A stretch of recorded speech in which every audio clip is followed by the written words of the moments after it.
La primera vez que vi a Alejandro Vargas entrar en la villa de mi abuela con otra mujer, no sentí ganas de gritar. Sentí algo mucho más frío. Entendí que llevaba meses viviendo dentro de una mentira.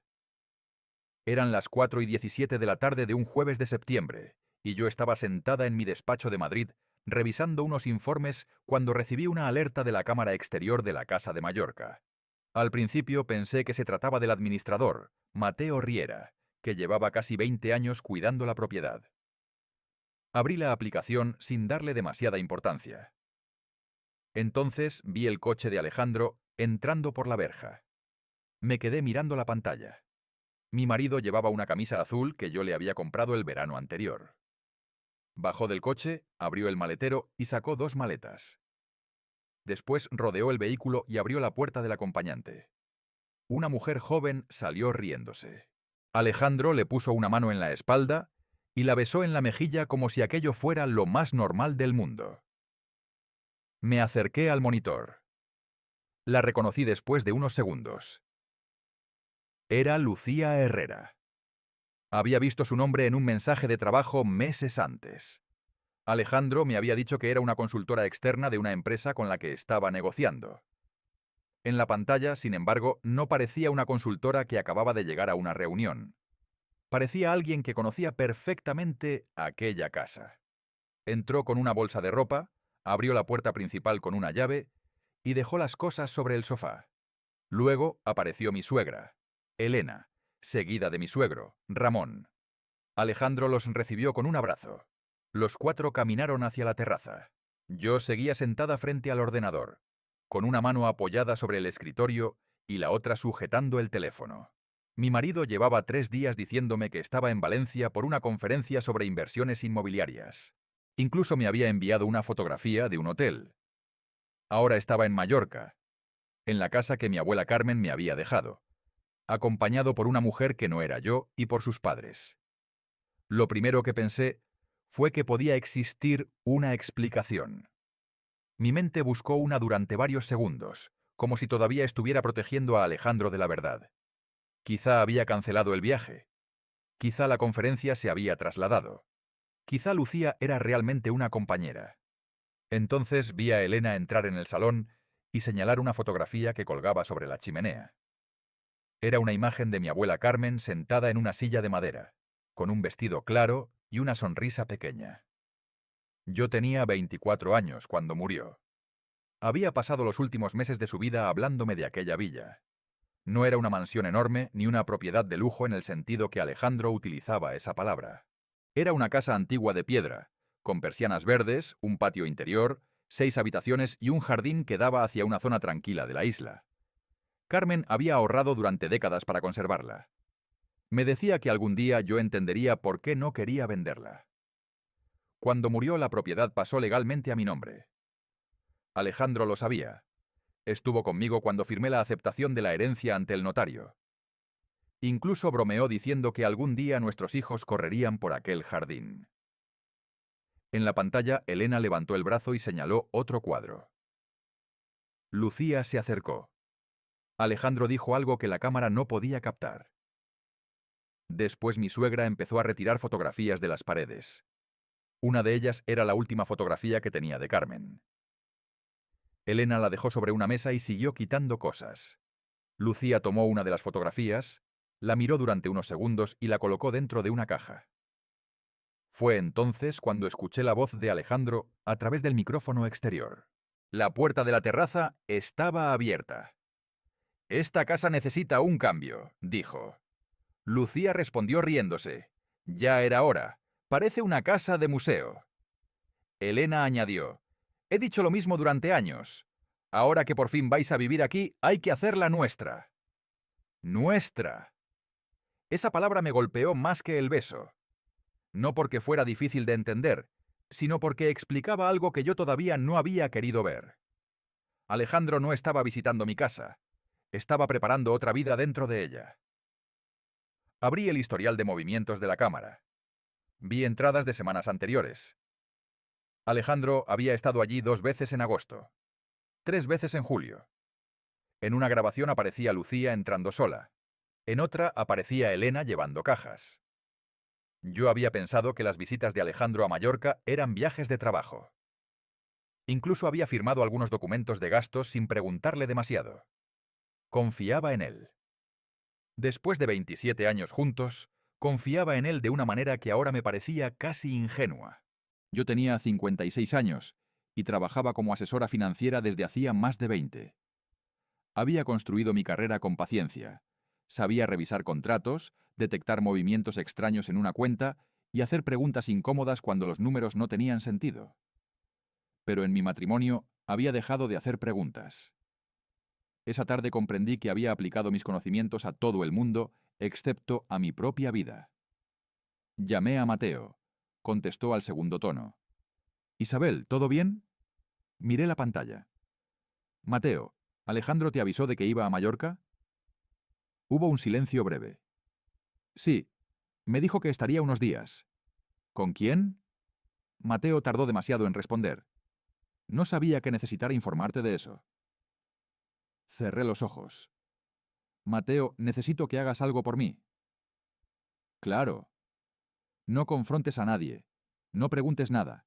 No avises a Alejandro». «¿Qué quieres que haga?» Miré otra vez la imagen de mi suegra quitando el retrato de Carmen. «Cambia todas las cerraduras de la villa». Mateo no respondió inmediatamente.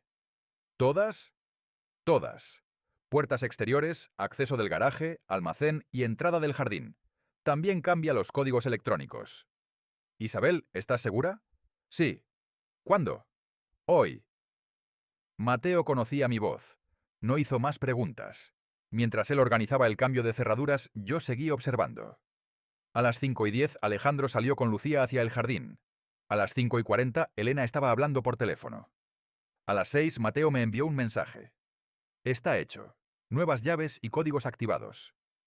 Le pedí que no entregara ninguna copia a nadie excepto a mí y a él. Después cerré la aplicación de las cámaras. No quería ver más. Durante casi una hora permanecí sentada sin moverme. Pensé en todos los momentos en los que Alejandro había dicho que estaba trabajando. Pensé en las cenas a las que había llegado tarde. En las llamadas que atendía fuera de la habitación. En los fines de semana en los que decía necesitar tranquilidad. Recordé una noche de junio en la que me había dicho que estaba demasiado cansado para acompañarme a una cena familiar. Ahora imaginé que quizá había estado con Lucía. No sabía cuánto tiempo llevaba aquello. Pero sí sabía algo. No iba a perseguirlo por la casa ni a suplicarle explicaciones. A las 7:15 mi teléfono vibró. Era Alejandro. «Llegué a Valencia. La conferencia fue un desastre. Te llamo luego». Miré el mensaje durante unos segundos. Después respondí. «Claro, llámame cuando puedas». No escribí nada más. A las 8:05 recibí otro mensaje. «Estamos cenando. Te llamo mañana». Guardé el teléfono. No le dije que sabía. No le dije que había visto la villa. No le dije que Mateo había cambiado las cerraduras. Esa noche dormí poco. A las 10:43 Mateo me llamó. «Isabel, acaban de salir». «¿Quiénes?» «Los 4. Van en el coche de Alejandro». Me senté en la cama. «¿Estás seguro?» «Sí, están llegando a la villa otra vez». Miré el reloj. A las 11:17, la cámara mostró el coche entrando por la verja. Alejandro bajó primero. Lucía salió después. Elena y Ramón venían detrás. Caminaban hacia la puerta principal hablando entre ellos. Alejandro sacó una llave. La introdujo en la cerradura. No giró. Lo intentó otra vez. Lucía se acercó. Él volvió a probar. Nada. Elena comenzó a hablar con las manos. Ramón miró alrededor. Alejandro sacó el teléfono y llamó a alguien. Probablemente a Mateo. Yo no necesitaba escuchar para saber qué iba a ocurrir. El hombre que durante años había entrado en aquella casa como si fuera suya, acababa de descubrir que una llave puede dejar de funcionar en un segundo. Y por primera vez desde que nos casamos, Alejandro iba a tener que enfrentarse a una puerta que yo había decidido cerrar. A las 11:20 de la noche, Alejandro me llamó. Dejé que el teléfono sonara 4 veces antes de contestar. «Isabel, ¿qué demonios está pasando?» Su voz no sonaba cansada ni confundida. Sonaba molesta. «No lo sé. ¿Qué está pasando?» Hubo un silencio corto. La llave de la villa no funciona. Qué raro. Mateo cambió las cerraduras sin avisarme. ¿Ah, sí? No juegues conmigo, Isabel. Esta es nuestra casa. Miré la fotografía de Carmen que tenía sobre mi mesita de noche. No, Alejandro, es mi casa. Volvió a quedarse callado. ¿Qué quieres decir?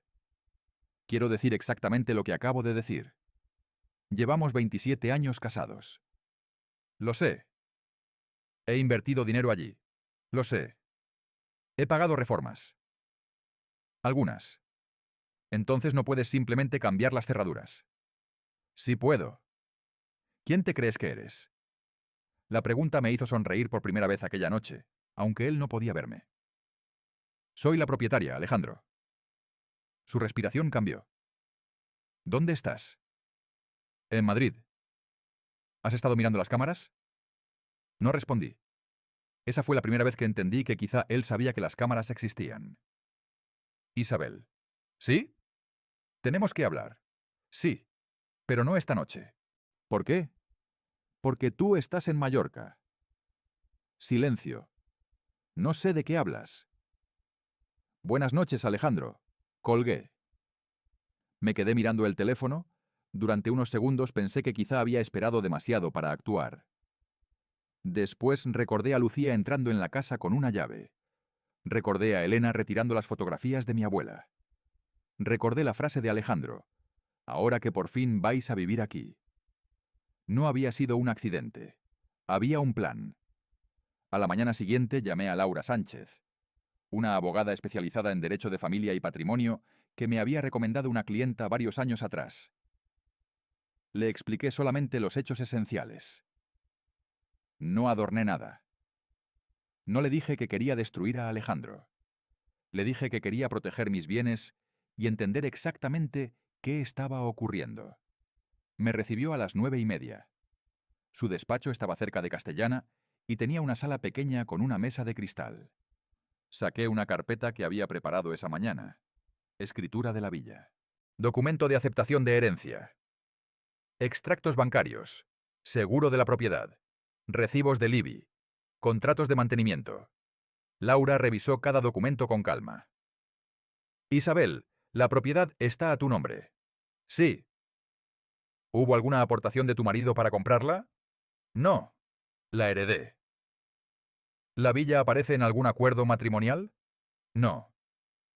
Laura levantó la vista. Entonces, jurídicamente, el punto de partida es bastante claro. Pero necesito saber algo más. ¿Tu marido tiene acceso habitual a la cuenta desde la que se pagan los gastos? Sí. ¿Y hay dinero común? Tenemos cuentas conjuntas y algunas cuentas individuales. Quiero que no hagas ningún movimiento impulsivo. No vacíes cuentas, no retires cantidades importantes y no le adviertas todavía de que estás recopilando información. Primero vamos a documentar. Asentí. Aquella palabra me gustó. Documentar. No vengarme, no castigarlo. Documentar. Durante los siguientes 5 días hice algo que nunca había imaginado que tendría que hacer con mi propio marido. Revisé nuestras finanzas como si fueran las de un cliente. Encontré el primer movimiento extraño en febrero. Un hotel en Sevilla por 680 euros. Alejandro había dicho que había dormido en un hotel de Valencia. Después apareció una reserva en Málaga.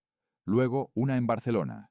Restaurantes, una joyería, 2 billetes de avión a Palma, un alquiler de coche, un hotel boutique en Soler, un cargo de 1.240 euros en una tienda de ropa de lujo, todos pagados desde una cuenta conjunta.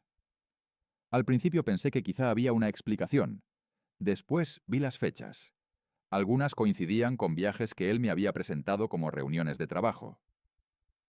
En marzo había una transferencia de 3.600 euros con el concepto consultoría. La empresa receptora era una sociedad pequeña que no reconocía. Laura me pidió que no sacara conclusiones todavía. Necesitamos saber quién está detrás de esa sociedad. Contrató a un investigador financiero para revisar los movimientos permitidos legalmente, y yo entregué copias de los documentos. Mientras tanto, Alejandro volvió a Madrid 2 días después. No mencionó a Lucía. No mencionó a sus padres. Entró en casa con una maleta, dejó las llaves sobre la consola y me besó en la frente. Ha sido una semana horrible. Yo estaba preparando café. Me imagino. Me miró. No vas a preguntarme nada. ¿Sobre Valencia? Sí. ¿Qué quieres que te pregunte? Se quedó quieto. Nada, déjalo. Fue hasta el dormitorio. Yo seguí preparando café. Aquella noche cenamos en silencio. Después, cuando él se duchó, su teléfono vibró sobre la mesa. No lo toqué. No necesitaba hacerlo. A la mañana siguiente, Laura me llamó. Isabel, hemos encontrado algo. Me senté en el despacho. ¿Qué? La sociedad que recibió los 3.600 euros está vinculada a una empresa de eventos en la que aparece Lucía Herrera como administradora. Cerré los ojos. No sentí sorpresa. Sentí cansancio. ¿Puedes demostrarlo? Hay documentación mercantil, pero necesitamos seguir con cuidado. 2 horas después, Laura me pidió que acudiera al despacho. Allí conocí a Marcos Vidal, un especialista en análisis financiero. Puso sobre la mesa una carpeta con copias de facturas y movimientos. No puedo afirmar todavía que todo este dinero haya sido para ella, explicó, pero hay un patrón. Había gastos de hoteles para 2 personas, reservas de restaurantes, un reloj de 4.800 euros, un bolso de 2.300, un viaje de 4 noches a Mallorca, y algo más. Durante los últimos 8 meses, Alejandro había aumentado considerablemente los gastos presentados como viajes profesionales. ¿Cuánto?, pregunté. Marcos señaló una tabla. Unos 38.000 euros por encima de su promedio habitual. Me quedé mirando la cifra. 38.000 euros. No era una cena escondida ni un regalo de cumpleaños. Era una vida paralela financiada en parte con dinero que yo también había ayudado a ganar. Aquella tarde, al regresar a casa, encontré a Alejandro en el salón. Tenía un vaso de vino en la mano. Tenemos que hablar de Mallorca, dijo. Dejé el bolso sobre una silla. Sí. Lo que viste no es lo que parece. No he dicho que haya visto nada. Su mandíbula se tensó. Mateo me contó que cambiaste las cerraduras. Correcto. Lucía estaba allí por trabajo. ¿Y tus padres? Querían acompañarme. ¿A una conferencia en Valencia? No respondió. Isabel, estás haciendo esto mucho más grande de lo que es. ¿Y qué es exactamente? Se pasó una mano por el pelo. Estoy atravesando una etapa complicada. Eso no responde. Lucía y yo tenemos una relación profesional. Lo miré durante varios segundos. Entonces supongo que una relación profesional necesita 2 habitaciones en un hotel, vuelos para 2 personas y un bolso de 2.300 euros. Se quedó completamente quieto. Había cometido el error de creer que yo todavía no había revisado los números.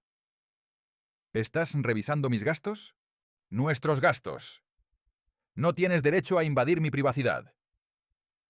Aquella frase casi me hizo reír. ¿Privacidad?, pregunté. Llevas meses utilizando dinero común para ocultarme una relación. Se levantó. ¿No sabes de qué estás hablando? Todavía no, pero lo sabré. Caminó hacia la puerta. Antes de salir se volvió. Si sigues por este camino, vas a destruir nuestro matrimonio. Lo miré directamente. Alejandro, tú llevas meses destruyéndolo.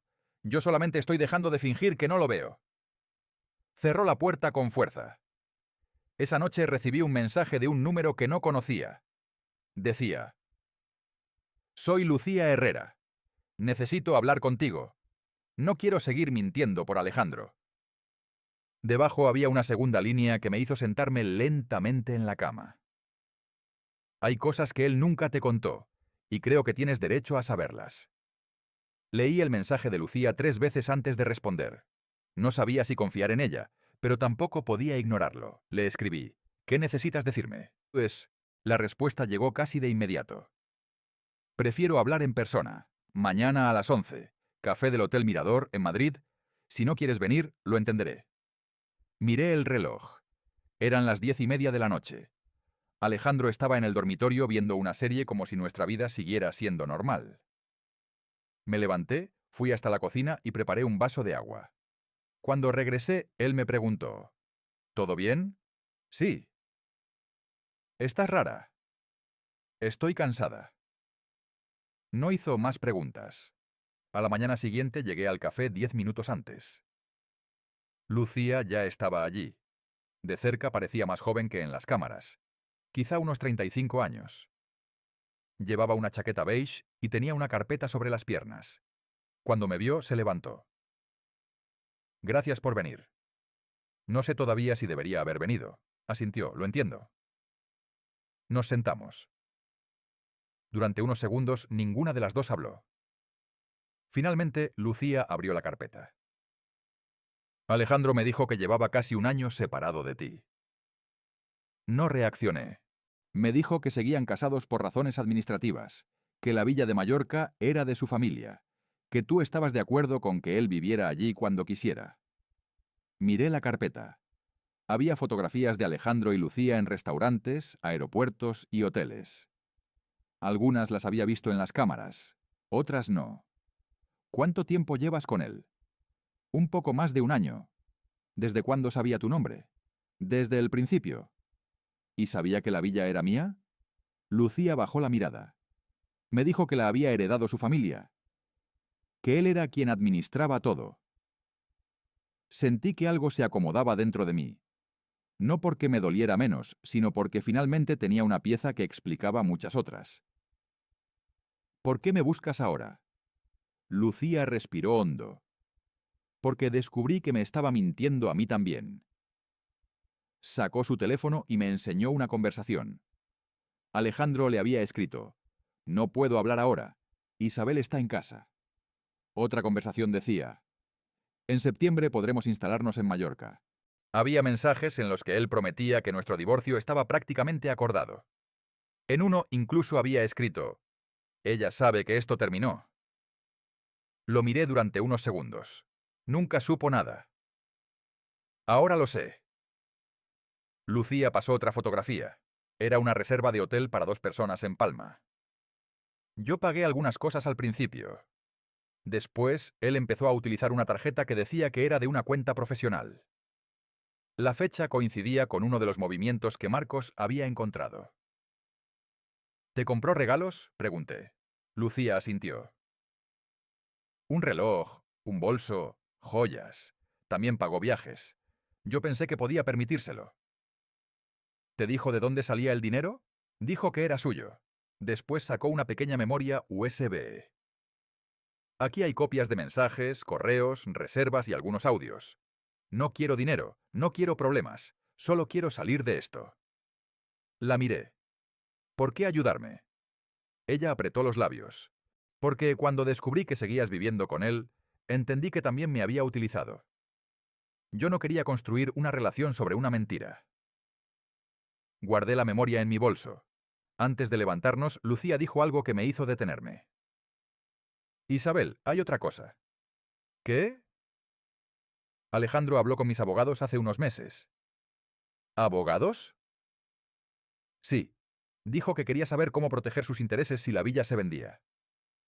Me quedé inmóvil. ¿Quién iba a venderla? No lo sé, pero hablaba de ella como si ya tuviera derecho sobre la propiedad. Aquella información me hizo volver directamente al despacho de Laura. Ella escuchó todo sin interrumpirme. Cuando terminé, conectó la memoria USB a un ordenador aislado y empezó a revisar los archivos. Encontramos decenas de mensajes. Alejandro hablaba con Lucía sobre una posible reforma de la villa. Había presupuestos para cambiar la cocina, renovar 2 baños y convertir una habitación en despacho. También había conversaciones con una inmobiliaria. En un correo de mayo aparecía una frase: cuando todo esté formalizado, podríamos valorar una venta parcial o alquiler de larga duración. Laura levantó la mirada. ¿Él estaba planeando monetizar la propiedad?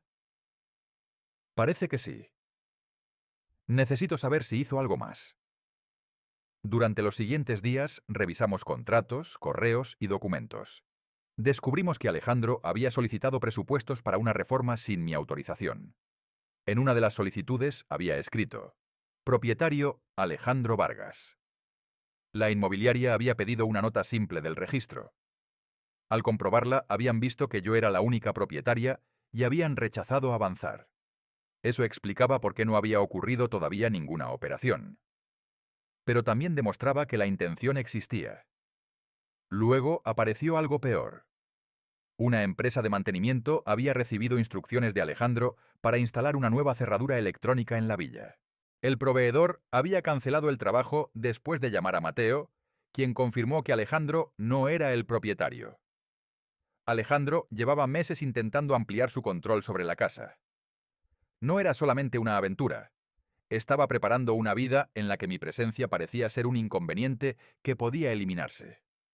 Una tarde, mientras revisábamos los documentos, Laura recibió una llamada. Era el investigador financiero. Encontramos otra cuenta, dijo. Alejandro tenía una tarjeta adicional vinculada a una cuenta de una pequeña sociedad que yo no conocía. Los ingresos procedían parcialmente de nuestra empresa de asesoramiento inmobiliario, una actividad que habíamos iniciado juntos años atrás. ¿Cuánto dinero?, pregunté. Aproximadamente 62.000 euros en 12 meses. Me quedé en silencio. ¿Para qué? Todavía estamos clasificando los gastos. Al día siguiente apareció una transferencia de 18.000 euros a una cuenta que pertenecía a una empresa vinculada con la familia de Alejandro.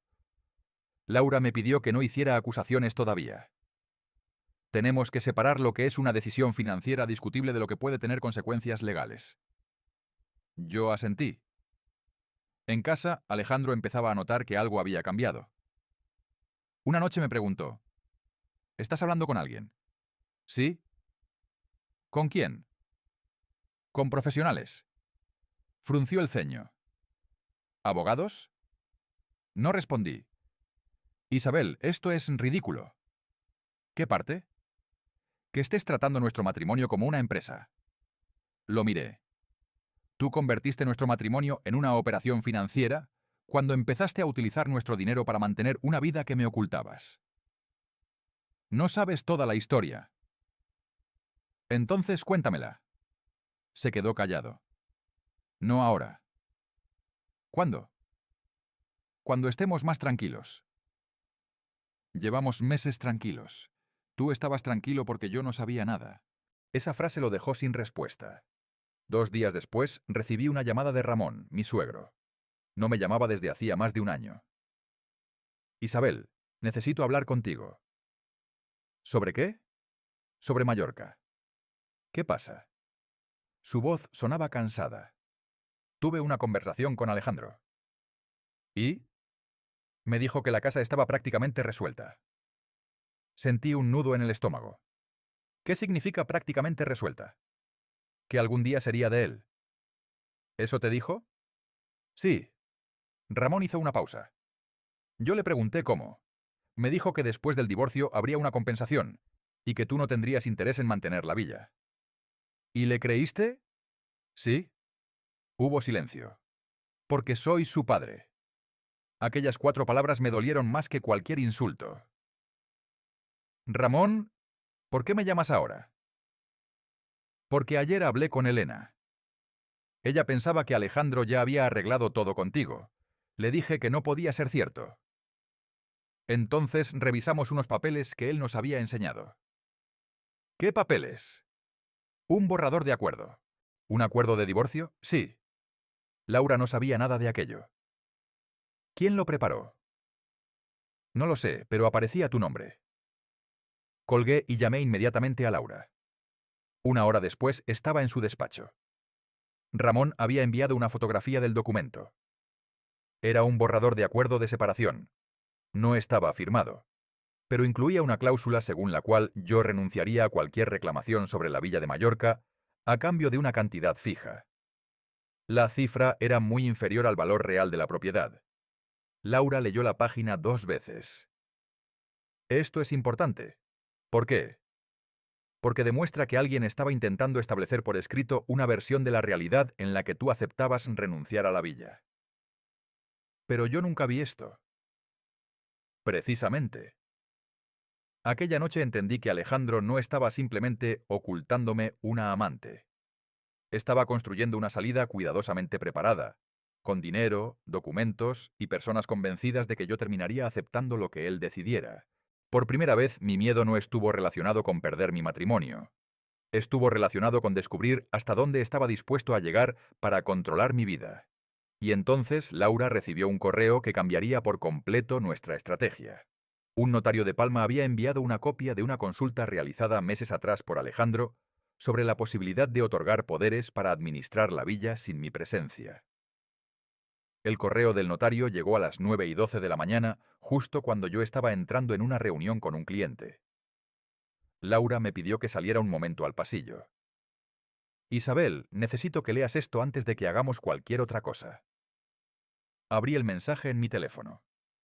El notario de Palma explicaba que, meses atrás, Alejandro había solicitado información sobre la posibilidad de otorgar un poder para gestionar determinados asuntos relacionados con la villa. No había conseguido ningún poder porque yo nunca había firmado nada, pero había preguntado específicamente qué documentos necesitaría para actuar en nombre del propietario. ¿Podía hacerlo sin mí?, pregunté. No legalmente, respondió Laura. Pero esto confirma que estaba explorando cómo conseguir control sobre una propiedad que no le pertenece. Me apoyé contra la pared. Durante unos segundos no dije nada. Después pregunté, ¿qué hacemos ahora? Laura cerró la carpeta. Primero protegemos la villa. Segundo, protegemos tus cuentas. Tercero, iniciamos formalmente el proceso de separación y divorcio. Y cuarto, dejamos de darle oportunidades para preparar otra versión de los hechos. Aquella frase se quedó conmigo. Durante años había pensado que un matrimonio se protegía hablando, cediendo y dando segundas oportunidades. Ahora entendía que también podía protegerse poniendo límites. Ese mismo día cambié las contraseñas de mis cuentas personales. Informé al banco de que cualquier operación extraordinaria requeriría mi autorización y revisé los poderes que Alejandro pudiera tener sobre nuestras actividades profesionales. Laura me pidió que no cancelara de golpe ninguna cuenta conjunta. No queremos que parezca una maniobra de ocultación de fondos. Todo debe hacerse de forma transparente y documentada. Seguí sus instrucciones. También pedimos copias oficiales de los documentos de la villa y comprobamos que ninguna carga nueva hubiera sido inscrita. El registro confirmó que yo seguía siendo la única propietaria. Aquello me permitió respirar un poco mejor. No porque el problema estuviera resuelto, sino porque por primera vez tenía hechos que no dependían de lo que Alejandro dijera. 2 días después presenté la solicitud de divorcio. No se lo dije en persona. Laura preparó la comunicación formal y me explicó que era mejor evitar una discusión improvisada. Alejandro recibió la notificación a media mañana. Me llamó inmediatamente. No contesté. Volvió a llamar. Después escribió. ¿De verdad vas a hacer esto? Lo dejé sin respuesta. A las 4 de la tarde apareció en mi despacho. La recepcionista me avisó. Señora Moreno, su marido está aquí. Sentí que mi estómago se cerraba, pero le pedí que lo hiciera pasar. Alejandro entró sin quitarse el abrigo. Durante unos segundos pareció el hombre con el que había compartido más de la mitad de mi vida. Tenía el mismo reloj, la misma forma de caminar, la misma pequeña cicatriz sobre la ceja que tenía cuando lo conocí. Pero yo ya no veía al hombre que recordaba. Veía todas las cosas que había descubierto. ¿Por qué no me contestas?, preguntó. Porque estamos en un proceso legal. No hacía falta llegar a esto. ¿A qué te refieres? Podíamos arreglarlo. ¿Arreglar qué? No respondió. ¿La relación? ¿La villa? ¿La cuenta bancaria? ¿A Lucía? Su rostro cambió al escuchar el nombre. Ella te habló. Sí. No sabes lo que te ha contado. Entonces cuéntame tú. Se sentó. Por primera vez parecía no tener un discurso preparado. Cometí errores. No, cometiste decisiones. Bajó la mirada. Isabel, yo no quería hacerte daño. Pero querías tener una vida conmigo y otra con ella. No fue así al principio. ¿Cómo fue al principio? Empezamos hablando. ¿Y después? Se volvió algo más. ¿Y cuándo decidiste mentirme? No respondió. ¿Cuándo decidiste llevarla a la villa? Silencio. ¿Cuándo decidiste que mi casa era tuya? Nunca quise quitártela. Entonces, ¿por qué preguntaste a un notario cómo obtener poderes sobre ella? Su expresión se endureció. ¿Quién te contó eso? No importa. Sí, importa. No, Alejandro. Lo único que importa es que lo hiciste. Se levantó. Estás escuchando solamente una parte. Llevo semanas escuchando todas las partes. ¿De quién? ¿De tus mensajes? ¿De tus gastos? ¿De Lucía? ¿De tu padre? ¿De los documentos? Dio un paso hacia la puerta y se detuvo.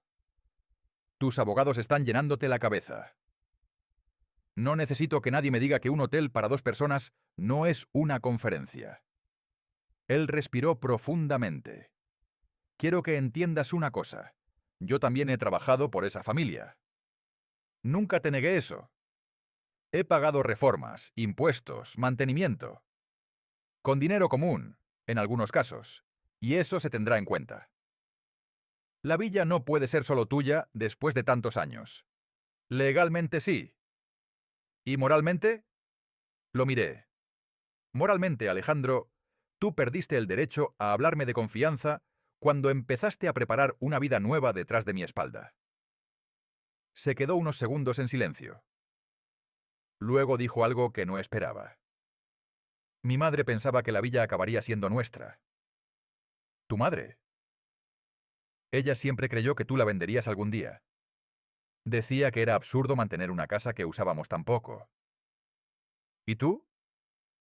Yo pensé que podríamos vivir allí. ¿Con Lucía? No contestó. Esa ausencia de respuesta fue suficiente. Se marchó sin despedirse. Cuando cerré la puerta no sentí alivio. Sentí una tristeza profunda y silenciosa. Había imaginado durante años que si alguna vez nos separábamos, sería por una discusión concreta, por diferencias que no pudiéramos resolver, quizá por desgaste. Nunca pensé que terminaría un matrimonio de 27 años porque un hombre había construido una segunda vida dentro de una propiedad que pertenecía a mi abuela. Una semana después ocurrió algo inesperado. Ramón vino a verme. No llevaba abogado ni papeles. Solo una chaqueta vieja y una expresión cansada. Le ofrecí café. Se sentó frente a mí. No vengo a defender a Alejandro. Entonces, vengo a pedirte perdón. Dejé la taza sobre la mesa. Ramón miró sus manos. Yo sabía que Alejandro estaba obsesionado con la villa. No sabía que estaba con otra mujer. Cuando me dijo que quería empezar de nuevo en Mallorca, pensé que significaba contigo. ¿Y Elena? Elena quería que él tuviera una vida más cómoda. Creo que durante mucho tiempo pensó que tú eras demasiado independiente para él. Aquella frase me dolió. ¿Demasiado independiente? Ramón asintió. Sí. Alejandro siempre quiso sentirse necesario. Tú ganabas más dinero, tomabas tus propias decisiones y tenías una propiedad que no dependía de él. Creo que eso le molestaba más de lo que admitía. No necesitaba que Ramón justificara a su hijo, pero necesitaba escuchar una verdad que durante años nadie había pronunciado. ¿Por qué no me lo dijiste antes? Porque confundí mantener la paz con hacer lo correcto. Lo miré. Eso es lo que hacen muchas familias. Ramón bajó la cabeza. Sí. Antes de irse me entregó un sobre. Dentro había copias de mensajes entre Alejandro y Elena. Su madre le había escrito varias veces durante el verano. No dejes que Isabel decida sola qué hacer con Mallorca. En otro mensaje decía, si vas a empezar de nuevo, necesitas algo que sea realmente tuyo. Y en 1 de agosto, la casa debe quedar en la familia. No había duda sobre lo que Elena pensaba. Esa misma noche me llamó. No contesté. Al día siguiente volvió a llamar. Esta vez respondí. Isabel. Su voz estaba quebrada. Quiero disculparme. ¿Por qué? Por haber llevado las cosas demasiado lejos. ¿Demasiado lejos cómo? Por quitar las fotografías de Carmen. Cerré los ojos. Eso no fue una tontería, Elena. Lo sé. No era decoración. Lo sé. Era mi abuela. Lo sé, Isabel. Su voz tembló. Alejandro me dijo que tú estabas de acuerdo con todo, que querías cerrar esa etapa. Te mintió. Ahora lo sé. Hubo un silencio. Lucía me llamó. Me sorprendí. ¿A ti? Sí. Quería explicarme algunas cosas. Me contó que Alejandro le había dicho que ya no vivíamos como marido y mujer. Eso también era mentira. Lo sé. Por primera vez escuché a Elena llorar. No hice nada para detenerla. No era mi responsabilidad consolarla. No sé cómo arreglar esto, dijo. No tienes que arreglarlo tú. Pero es mi hijo. Y yo fui tu nuera durante 27 años. Se quedó callada. Lo siento, Isabel. Necesito tiempo. Lo entiendo. Colgué. 2 semanas después, Laura recibió un nuevo informe financiero. Habían terminado de clasificar los movimientos de la cuenta. Una parte importante correspondía a gastos personales de Alejandro y Lucía. Pero había algo más. Alejandro había utilizado fondos de la empresa familiar para pagar 3 viajes y una parte de la reforma que pretendía hacer en Mallorca. Eso podía afectar también a su posición profesional. No era una acusación criminal automática, pero sí una irregularidad financiera que debía ser revisada por los socios y por un asesor externo. Laura me miró. Aquí está el siguiente paso. No tienes que perseguirlo. Los documentos hablarán por ti. Y así fue. El consejo de la empresa recibió el informe. Alejandro tuvo que explicar gastos que durante meses había presentado como viajes profesionales. Algunas facturas no correspondían con las fechas de las reuniones. Un hotel estaba en Mallorca, cuando él había declarado estar en Valencia. Otro gasto correspondía a una joyería situada a menos de 1 kilómetro del hotel donde Lucía había estado alojada. Su socio, Javier, le pidió que dejara temporalmente sus funciones ejecutivas mientras se revisaban las cuentas. Alejandro me llamó aquella noche. Me han apartado de la empresa. Lo siento. ¿Eso es todo? ¿Qué quieres que diga? Que vas a ayudarme. No puedo ayudarte a explicar gastos que no hice yo. Isabel, esto es por tu culpa. Me quedé en silencio. Después respondí. No, Alejandro. Esto es consecuencia de tus decisiones. Colgué. Por primera vez, la frase no me tembló en la voz. Sin embargo, todavía quedaba una última reunión pendiente. La mediación del divorcio. Allí tendríamos que hablar de dinero, propiedades, cuentas y responsabilidades. Y Alejandro había llegado con una propuesta que Laura me dijo que debía leer con muchísimo cuidado porque incluía una condición que podía cambiar para siempre el destino de la villa de mi abuela. La propuesta de Alejandro llegó 2 días antes de la mediación. Laura me la envió por correo con una frase breve. No firmes nada hasta que hablemos. Abrí el documento en mi ordenador y empecé a leerlo. La mayor parte era previsible. Reparto de determinadas cuentas, vehículos, muebles y algunas obligaciones económicas. Pero en la página 7 aparecía la condición que Laura había mencionado.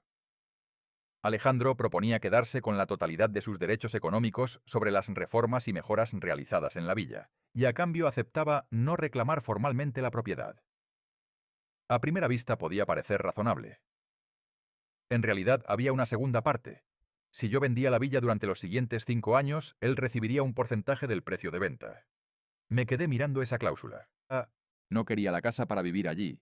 Quería dejar una puerta abierta para beneficiarse de ella después de nuestro divorcio. Llamé a Laura. ¿Esto es legal? La cláusula puede negociarse, pero no tienes ninguna obligación de aceptarla. ¿Y si la rechazo? Negociaremos otra solución. ¿Qué pretende?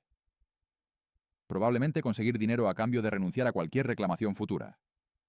Respiré despacio. No voy a venderla. Lo sé, pero él no lo sabe. Aquella frase me hizo pensar. Durante años Alejandro había contado con que yo cediera para evitar conflictos.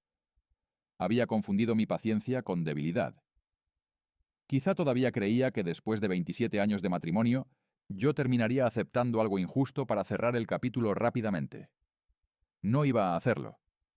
La mediación se celebró en una oficina neutral de Madrid. Estábamos Alejandro, su abogada, Laura y yo. No hubo gritos. La mediadora explicó las reglas y pidió que cada parte expusiera sus prioridades. Alejandro habló primero. Dijo que quería una separación justa, que había invertido dinero y trabajo en nuestro patrimonio común y que deseaba cerrar la relación de manera civilizada. Yo escuché sin interrumpir. Cuando llegó mi turno, dije algo muy sencillo. Quiero conservar los bienes que son legalmente míos, separar correctamente los bienes comunes y cerrar cualquier responsabilidad financiera compartida. La mediadora asintió. Alejandro me miró. ¿Y la villa? Es una herencia personal. Pero yo la mantuve durante años. Y esos gastos serán revisados. Su abogada intervino. Nuestro cliente considera que determinadas mejoras aumentaron considerablemente el valor del inmueble. Laura respondió con una carpeta. Tenemos facturas. Algunas mejoras fueron pagadas desde cuentas comunes, otras desde una cuenta empresarial. Ninguna demuestra que el señor Vargas sea propietario. La mediadora tomó nota. Alejandro se inclinó hacia adelante. Isabel, no estoy intentando quitarte la casa. Lo miré. Entonces retira la cláusula. No respondió. No quiero dinero si vendo la casa. No quiero que tengas un porcentaje de algo que heredé de mi abuela. Su abogada le susurró algo. Él negó con la cabeza. De acuerdo. Podemos retirarla. Aquello parecía una pequeña victoria, pero no era la más importante. Había otra cuestión pendiente. El dinero utilizado para mantener su relación con Lucía y los gastos de la empresa. Laura explicó que necesitábamos una revisión independiente de las cuentas. La abogada de Alejandro protestó. No podemos convertir el divorcio en una auditoría empresarial. Laura respondió con calma. Entonces que la empresa realice su propia auditoría. Mi clienta solo necesita que se determine qué gastos pertenecen al patrimonio común. La mediadora propuso un contador independiente. Todos aceptaron. 3 semanas después llegó el informe. De los aproximadamente 62.000 euros de movimientos sospechosos, 41.000 correspondían claramente a gastos personales de Alejandro. Una parte eran viajes con Lucía. Otra eran regalos. También había pagos relacionados con la villa que él había intentado presentar como gastos profesionales. La empresa familiar había identificado además otros 34.000 euros que no estaban suficientemente justificados. Alejandro tuvo que devolver una parte y renunciar temporalmente a su cargo. Javier, su socio, me llamó una vez. No para hablar mal de Alejandro, sino para decirme: «Debí haber revisado antes los gastos». Le respondí: «Todos confiamos en alguien alguna vez». «Sí», dijo, «pero ahora sé que la confianza no sustituye a los controles». Mientras tanto, mi relación con Lucía terminó de una manera que nunca habría imaginado. Ella decidió regresar a Sevilla y cerrar su participación en la empresa de eventos que compartía con una amiga. Antes de irse me envió un mensaje. «No espero que me perdones por haber estado con tu marido. Solo quería que supieras que no sabía la verdad». Le contesté: «No te debo perdón, ni tú me debes explicaciones». Lo que hicimos después fue elegir qué hacer con la verdad. No volvimos a hablar durante meses. Un sábado por la mañana, mientras revisaba documentos en mi despacho, recibí una llamada de Ramón. «Isabel, ¿puedo verte?» Acepté.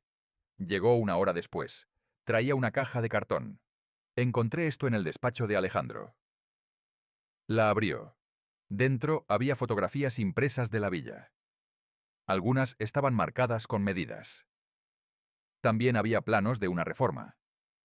En uno de los documentos aparecía una anotación escrita a mano. Habitación principal para nosotros. Habitación 2 para padres. Habitación 3, oficina. Sentí un escalofrío al verlo. Ramón habló lentamente. No sabía que había hecho todo esto. ¿Cuándo lo encontraste? Después de que la empresa lo apartara. Él dejó algunas cosas en mi casa porque no quería tenerlas en su apartamento. Me entregó un sobre. Dentro había una fotografía de Carmen en el jardín. Era una imagen que yo nunca había visto. Mi abuela estaba sentada junto a un árbol de naranjas con una taza en la mano. Detrás de la fotografía había una frase escrita por ella. Para Isabel, cuando necesites recordar que una casa no es una pared. Es el lugar donde puedes cerrar la puerta y seguir siendo tú. Me quedé mucho tiempo mirando aquellas palabras. Ramón se limpió los ojos. Carmen siempre te quiso mucho. Lo sé. Y yo debería haber defendido más esa casa. No respondí. ¿Puedo pedirte algo? Preguntó. ¿Qué? No dejes que Alejandro te convenza de que todo esto fue un error de un hombre confundido. Fue una cadena de decisiones. Asentí. Eso es exactamente lo que estoy aprendiendo. La mediación continuó durante 2 meses. Finalmente llegamos a un acuerdo. La villa quedó fuera del reparto matrimonial. Las cuentas comunes fueron divididas según las aportaciones y obligaciones correspondientes. Alejandro asumió una parte de las deudas generadas por sus gastos personales. La empresa siguió su propio procedimiento. Yo no pedí que lo despidieran. No era mi decisión. Tampoco pedí que Lucía fuera señalada públicamente. No necesitaba destruir a nadie para recuperar mi vida. Pero todavía faltaba una conversación. Una tarde de noviembre, Alejandro pidió hablar conmigo a solas. Acepté en un café cerca del Retiro. Llegó 10 minutos antes. Parecía más delgado. Se sentó frente a mí y dejó el teléfono boca abajo. He empezado terapia, dijo. Me alegro. No para recuperarte. Lo miré. Entonces, ¿para qué? Para entender por qué hice todo esto. ¿Lo entiendes? Un poco. Bajó la mirada. Siempre sentí que tu independencia significaba que no me necesitabas. En lugar de trabajar con eso, intenté construir un lugar donde yo pudiera sentir que tenía el control. ¿Y por eso mentiste? Sí. ¿Y por eso llevaste a Lucía a la villa? Sí. ¿Y por eso intentaste encontrar una manera de administrar una propiedad que no era tuya? Sí. No había excusas en su voz. Eso no cambiaba nada, pero hacía que la conversación fuera diferente. Alejandro, tú no destruiste nuestro matrimonio en un solo día. Lo sé. Lo hiciste cada vez que elegiste mentir. Él asintió. También sé que no puedo arreglarlo. Lo miré durante unos segundos. No. ¿Me perdonas? Esa pregunta me sorprendió. No sé si necesito perdonarte. Yo necesito saberlo. Entonces tendrás que aprender a vivir sin esa respuesta. Se quedó callado. Después dijo, lo entiendo. Nos despedimos sin abrazarnos. Cuando salí del café, caminé varias calles sin mirar el teléfono. Por primera vez no sentí la necesidad de comprobar dónde estaba Alejandro, con quién estaba o qué estaba haciendo. Su vida había dejado de ser mi responsabilidad. Un mes después, el divorcio quedó formalizado. El documento definitivo llegó por correo una mañana de diciembre. Lo abrí en mi despacho, lo leí y lo guardé en una carpeta. No lloré. No celebré. Simplemente cerré la carpeta y seguí trabajando. Esa tarde llamé a Mateo. Quiero ir a Mallorca. ¿Cuándo? La próxima semana. ¿Quieres que prepare la casa? Sonreí. No, quiero prepararla yo. Cuando colgué, miré la fotografía de Carmen que había vuelto a colocar en mi escritorio. Durante meses había pensado que aquella villa representaba todo lo que Alejandro había intentado quitarme. Ahora empezaba a entender que podía representar algo distinto. No quería convertirla en un monumento a mi matrimonio perdido. Quería devolverle el significado que tenía antes de conocerlo. Y mientras preparaba mi viaje, se me ocurrió una idea que cambiaría para siempre lo que haría con la casa de mi abuela. Llegué a Mallorca un martes por la mañana, casi un año después de la primera vez que había visto a Alejandro entrar en la villa con Lucía. Mateo me esperaba en el aeropuerto con el coche de la propiedad. Durante el trayecto no hablamos demasiado. Yo miraba por la ventana y reconocía poco a poco las carreteras que había recorrido con mi abuela cuando era joven. Carmen solía decir que la isla tenía una manera extraña de hacer que uno respirara más despacio. Aquella mañana entendí lo que quería decir. Cuando llegamos a la villa, Mateo bajó primero y abrió la verja con su nueva llave. Yo observé el mecanismo durante unos segundos. Era una cosa pequeña, casi ridícula después de todo lo que había pasado. Un simple giro de metal. Sin embargo, aquellas cerraduras habían marcado el momento en que dejé de permitir que otros decidieran por mí. ¿Quieres que revise las cámaras? Preguntó Mateo. No.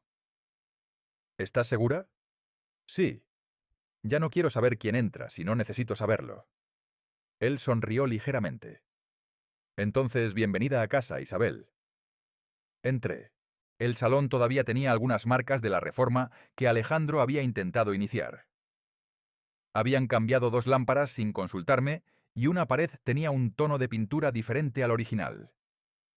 Mateo había conseguido detener el resto del trabajo. Sobre una mesa encontré la caja donde Elena había guardado las fotografías de Carmen. La abrí una por una y fui colocándolas de nuevo en su sitio. La última fue la fotografía sobre la chimenea. La limpié con un paño y la colgué. Después me senté frente a ella. «Ya estoy aquí, abuela», dije en voz baja. No esperaba respuesta. Solo necesitaba decirlo. Aquella tarde recorrí cada habitación. La habitación que Alejandro había pensado convertir en oficina seguía vacía. La que había imaginado para Lucía tenía las paredes intactas. La habitación donde Carmen guardaba sus libros tenía polvo sobre los estantes. Toqué uno de los lomos y recordé algo que me había dicho cuando yo tenía 30 años. Una casa puede quedarse vacía sin dejar de pertenecer a una familia. Me quedé pensando en esa frase durante varios minutos. Entonces llamé a Laura. Creo que sé qué quiero hacer con la villa. ¿Vas a venderla? No. ¿Alquilarla? Tampoco. Entonces dime. Quiero convertirla en un lugar de descanso para familias que están atravesando momentos difíciles. Laura guardó silencio. Explícame. No quiero que sea un hotel. Quiero que algunas familias puedan quedarse allí unos días sin pagar. Personas que tengan un motivo real para necesitar un lugar tranquilo. Familias con niños enfermos, cónyuges que estén recuperándose de enfermedades graves, familias de militares, personas que hayan perdido a alguien. Eso es un proyecto importante. Lo sé. Necesitarás estructura legal, seguro, normas de uso, financiación y probablemente una entidad que lo gestione. Quiero hacerlo bien. Entonces puedo ayudarte a montarlo. Durante los meses siguientes trabajé en el proyecto con la misma disciplina con la que había construido mi carrera. No quería improvisar. Creé una pequeña fundación con asesoramiento profesional. Establecimos criterios claros para seleccionar a las familias. La estancia sería gratuita y limitada a periodos concretos. Una parte de los gastos se cubriría con mis propios fondos y otra con donaciones privadas. Mateo seguiría como administrador de la propiedad. Contratamos un servicio local para limpieza y mantenimiento. También instalamos un sistema de reservas y seguridad que no dependía de ningún miembro de mi familia. La primera solicitud llegó en febrero. Era de una pareja de Zaragoza cuyo hijo de 9 años estaba recibiendo tratamiento en un hospital de Palma. Vivían en un apartamento pequeño y habían gastado gran parte de sus ahorros en viajes y alojamiento. Cuando leí la solicitud tuve que dejar el ordenador durante unos minutos. No porque la historia fuera idéntica a la mía, sino porque entendí que la villa podía servir para algo que tenía mucho más sentido que una pelea por propiedad. La primera familia llegó en marzo. Yo estaba allí cuando abrieron la puerta. La madre llevaba una mochila, el padre cargaba una pequeña maleta y el niño tenía una gorra azul. Les expliqué las habitaciones y les dije que podían utilizar la cocina como si fuera suya. La madre me preguntó cuánto costaba la estancia. Nada. ¿Nada? Nada. Me miró como si no entendiera. ¿Por qué? Sonreí. Porque alguien hizo algo bueno por mí muchos años atrás y quiero continuar esa idea. No le conté toda la historia. No era necesario. Mientras ellos entraban, mi teléfono vibró. Era un mensaje de Elena. He visto lo que estás haciendo con la villa. Quiero agradecerte. No respondí inmediatamente. Después llegó otro. También quiero pedirte perdón otra vez. Quité las fotos de Carmen porque pensé que la casa necesitaba parecer otra cosa. Ahora entiendo que yo estaba intentando borrar algo que nunca tuve derecho a tocar. Finalmente escribí. Gracias por reconocerlo. Pasaron unos segundos. ¿Puedo visitar la villa algún día? Pensé antes de responder. Sí, pero cuando yo esté allí. Elena aceptó. Vino en abril. Caminó por el salón. Miró las fotografías de Carmen y se quedó varios minutos frente a la chimenea. Ella era una mujer fuerte, dijo. Sí. Creo que no entendí lo que significaba para ti. No. Elena respiró profundamente. Yo pensé que proteger a mi hijo significaba apoyar todas sus decisiones. Y yo pensé durante mucho tiempo que proteger un matrimonio significaba soportarlo todo. Me miró. Ahora sabemos que ambas cosas estaban equivocadas. No nos abrazamos. No hacía falta. Algunas disculpas no necesitan convertirse en una reconciliación. Ramón siguió visitándome de vez en cuando. Se convirtió en una especie de colaborador informal del proyecto. Ayudaba a encontrar familias que necesitaban alojamiento y me enviaba información sobre organizaciones locales. Una tarde me dijo: «Alejandro está mejor». Yo asentí. «¿Sigue en terapia?» «Sí, y trabaja con Javier en una posición mucho más pequeña». «Me alegro». Ramón me miró. «¿No quieres saber más?» «No». Sonrió. «Eso significa que realmente estás libre». No respondí, pero sabía que tenía razón. Meses después, Lucía me escribió desde Sevilla. Había empezado una nueva relación y había cerrado definitivamente la empresa que compartía con su antigua socia. Me dijo que todavía se sentía avergonzada por haber participado en una relación que había causado daño, aunque no conocía toda la verdad. Le respondí que todos cometemos errores, pero que la parte importante era lo que hacemos después de conocerlos. No volvimos a hablar. La vida de Alejandro también cambió. Perdió su puesto ejecutivo, tuvo que devolver parte del dinero que había utilizado indebidamente y vendió varios bienes personales para cubrir sus obligaciones. Su relación con Lucía terminó. Su madre tardó meses en volver a hablar con él. Su padre mantuvo contacto, pero dejó de justificarlo. Alejandro siguió con terapia. Un día me envió un correo muy breve. «He entendido que pedirte perdón no me da derecho a volver a tu vida. Solo quería decirte que ahora sé que fui yo quien tomó todas esas decisiones. No tú». Lo leí una sola vez. No respondí. No porque quisiera castigarlo, sino porque ya no necesitaba completar ninguna conversación. La mediación había terminado. El divorcio era definitivo. La villa estaba protegida. Mis cuentas estaban separadas. Mi carrera seguía intacta. Pero lo más importante había ocurrido dentro de mí. Durante meses había pensado que mi mayor pérdida era el matrimonio. Después creí que era la confianza. Luego pensé que era el tiempo que había invertido en una persona que no había sabido valorarlo. Finalmente entendí que había perdido algo mucho más sencillo: la costumbre de preguntarme qué quería yo. Durante 27 años, había tomado decisiones pensando en lo que convenía a los dos. Ahora podía preguntarme qué me convenía a mí. Una mañana de junio, mientras desayunaba en la terraza de la villa, Mateo salió con un sobre. «Ha llegado esto para ti». Lo abrí. Era una carta de una de las familias que se habían hospedado allí. La madre había escrito que su hijo había vuelto al hospital, pero que durante aquella semana en la villa habían conseguido dormir juntos por primera vez en meses. Decía que el niño había pedido volver algún día para ver el árbol de naranjas. Guardé la carta dentro de una caja junto a las fotografías de Carmen. Después miré hacia el jardín. El árbol seguía allí. Había sido plantado mucho antes de que yo naciera. Pensé en Alejandro entrando por aquella puerta creyendo que podía decidir quién pertenecía a la casa. Pensé en Lucía caminando por los mismos pasillos sin saber que había sido engañada. Pensé en Elena quitando fotografías que no eran suyas. Y después miré las habitaciones llenas de luz, donde ahora una familia podía descansar sin miedo a una factura de hotel. En ese momento entendí que la villa ya no era el lugar donde había descubierto la traición. Era el lugar donde había aprendido a poner límites. No había necesitado humillar a Alejandro delante de nadie. No había necesitado destruir a Lucía. No había necesitado convencer a sus padres de que él era una mala persona. Los documentos habían hablado. Las decisiones habían tenido consecuencias. Y yo había recuperado algo que ninguna sentencia podía devolverme: la confianza en mi propio criterio. Aquella noche salí al patio con las nuevas llaves en la mano. Las miré bajo la luz de la terraza. Eran diferentes de las antiguas, pero no eran importantes por el metal.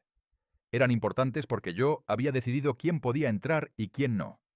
Cerré la puerta principal y comprobé el seguro. Después guardé las llaves en el bolsillo. Al entrar pasé junto a la fotografía de Carmen. Me detuve un instante. Esta vez, abuela, la casa está en buenas manos. Y por primera vez en mucho tiempo, cuando cerré una puerta detrás de mí, no sentí que estaba perdiendo algo. Sentí que estaba eligiendo qué dejar fuera. Un año después de aquella noche en la que cerré por primera vez la puerta de la villa, regresé a Mallorca para quedarme varios meses. Ya no tenía ninguna razón para volver a Madrid cada viernes. Mi trabajo como asesora financiera podía hacerse en parte desde allí, y había aprendido a organizar mi vida de otra manera. Durante mucho tiempo pensé que empezar de nuevo significaba cambiar de ciudad, conocer gente nueva o construir una relación diferente. Después entendí que empezar de nuevo podía ser algo mucho más sencillo. Levantarse por la mañana sin tener que explicar cada decisión a nadie. La villa estaba tranquila. Las fotografías de Carmen seguían en las paredes y el jardín comenzaba a recuperar el aspecto que tenía cuando yo era niña. Mateo había colocado una pequeña placa junto a la entrada que decía que aquella casa pertenecía a una iniciativa familiar de descanso. No llevaba mi apellido ni el de Carmen. Yo no quería convertir su memoria en una marca. Quería que la gente entrara allí y sintiera que era un lugar seguro. En el primer año, 17 familias pasaron por la villa. Una pareja cuyo marido se recuperaba de una operación complicada. Una madre y su hija mientras el padre permanecía ingresado en Palma. Dos familias de militares que necesitaban unos días tranquilos después de meses de incertidumbre. Una mujer que había perdido a su esposo y no soportaba regresar inmediatamente al apartamento donde habían vivido juntos. Cada historia era diferente, pero todas tenían algo en común. Necesitaban un lugar donde no tuvieran que pensar durante unos días en lo que venía después. Una tarde recibí una llamada de la última familia que había estado allí. La madre me dijo que su hija había preguntado quién era la mujer de las fotografías del salón. Le dije que era tu abuela, me explicó.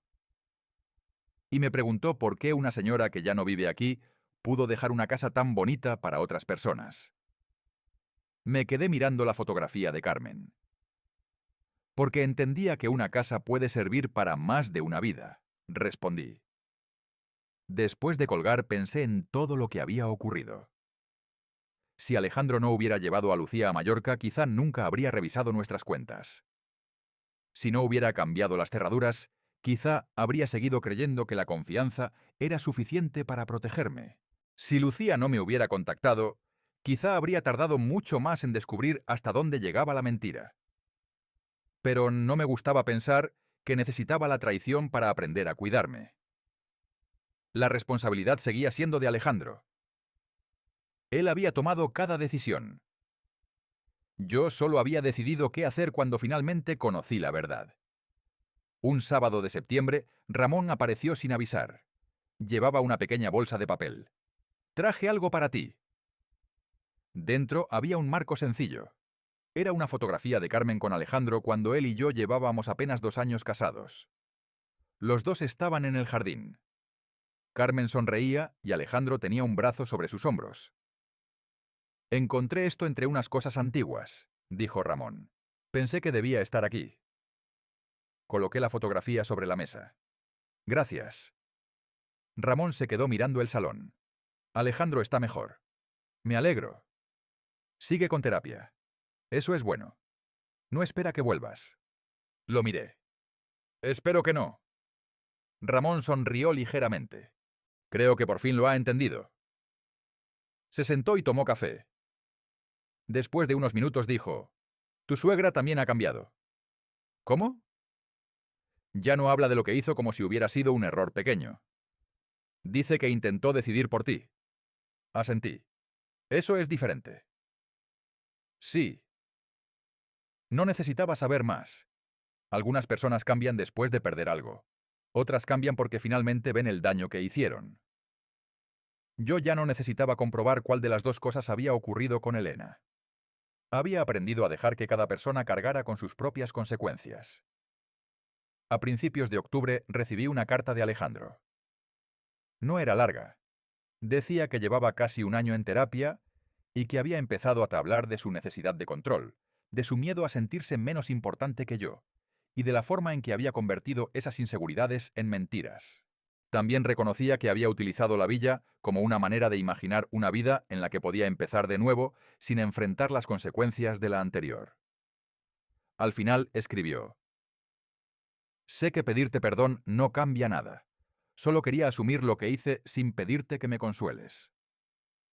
Esta vez respondí, no para reabrir una conversación, sino para cerrarla. Le escribí que agradecía que hubiera asumido su responsabilidad y que esperaba que continuara trabajando en sí mismo. También le dije que yo no quería volver a tener una relación personal con él. No había rabia en aquellas palabras, solo una frontera clara. Después de enviarlas, borré el borrador anterior que había escrito meses atrás. Era una carta llena de preguntas. ¿Por qué? ¿Cuándo dejaste de quererme? ¿Por qué no fui suficiente? ¿Cómo pudiste hacerme esto? Ya no necesitaba respuestas. Había comprendido algo que me costó mucho aceptar. Algunas preguntas dejan de tener poder cuando dejas de necesitar que la persona que te hirió te explique quién eres. Mi matrimonio había terminado. Mi reputación no. Mi carrera tampoco. Mi casa seguía siendo mía. Mis recuerdos seguían siendo míos. Y sobre todo, mi capacidad para decidir sobre mi propia vida había vuelto a mis manos. La última vez que vi a Alejandro fue en Madrid, varios meses después. Nos cruzamos por casualidad en una cafetería cerca de mi oficina. Él estaba solo. Yo también. Se levantó cuando me reconoció. «Isabel». «Hola». Nos quedamos unos segundos sin saber qué decir. Finalmente me preguntó: «¿Cómo está la villa?» Sonreí. «Llena». «¿Llena?» «De gente que necesita estar allí». Asintió. «Carmen estaría orgullosa». Lo miré. «Eso espero». Antes de marcharme, él dijo: «Gracias por no intentar destruirme». Me detuve. No era mi trabajo destruirte. Lo sé. Tu vida es tu responsabilidad. La mía es la mía. Asintió. Nos despedimos y seguí caminando. No miré atrás. Aquella noche, al llegar a casa, encontré las nuevas llaves de la villa sobre mi escritorio. Las había dejado allí antes de viajar a Madrid. Las tomé y pensé en la primera noche, cuando Alejandro había intentado abrir la puerta y la cerradura ya no funcionaba. En aquel momento creí que estaba cerrando una puerta contra él. Ahora sabía que estaba haciendo algo más importante. Estaba abriendo una puerta hacia mí misma. Las cerraduras no habían sido una venganza. Habían sido un límite. Y los límites no necesitan gritos para ser firmes. Durante años había confundido ser una buena esposa con ser una persona que soportaba cualquier cosa para mantener la paz. Había pensado que cuidar de una familia significaba ceder primero, preguntar después y perdonar antes de que el otro demostrara que lo merecía. Ahora sabía que amar a alguien no obliga a abandonar la propia dignidad. Confiar no significa entregar el control de todo. Perdonar tampoco significa volver a abrir una puerta. El aniversario de la muerte de Carmen llegó en noviembre. Fui sola al jardín. Encendí una pequeña vela junto a su fotografía y me senté bajo el árbol de naranjas. No hice ningún discurso. Solo recordé su voz. Recordé cómo me decía que algún día comprendería por qué había trabajado tanto para conservar aquella casa. Entonces entendí que no era porque quisiera dejarme una propiedad valiosa. Era porque quería dejarme un lugar donde nadie pudiera decirme quién debía ser. Cerré los ojos unos segundos. Después guardé la vela y entré en la casa. Antes de dormir, recorrí las habitaciones. Comprobé las ventanas. Apagué las luces. Pasé frente a la fotografía de Carmen y sonreí. Finalmente cerré la puerta principal. Giré la llave una vez, luego otra. El clic del mecanismo fue el mismo sonido que había escuchado aquella noche, pero ahora significaba algo distinto. Ya no significaba que Alejandro no podía entrar. Significaba que yo podía decidir quién merecía entrar en mi vida. Apagué la luz del recibidor y subí las escaleras. Por primera vez, la casa no me recordó una traición. Me recordó que había sobrevivido a ella. Y mientras el silencio de Mallorca llenaba las habitaciones, entendí que mi verdadera victoria no había sido conservar la villa. Había sido recuperar la mujer que había dejado de escuchar durante 27 años. La mujer que sabía cuánto valía. La mujer que podía decir no. La mujer que ya no necesitaba permiso para cerrar una puerta. Y esta vez, cuando lo hice, no tuve miedo de lo que quedaba al otro lado.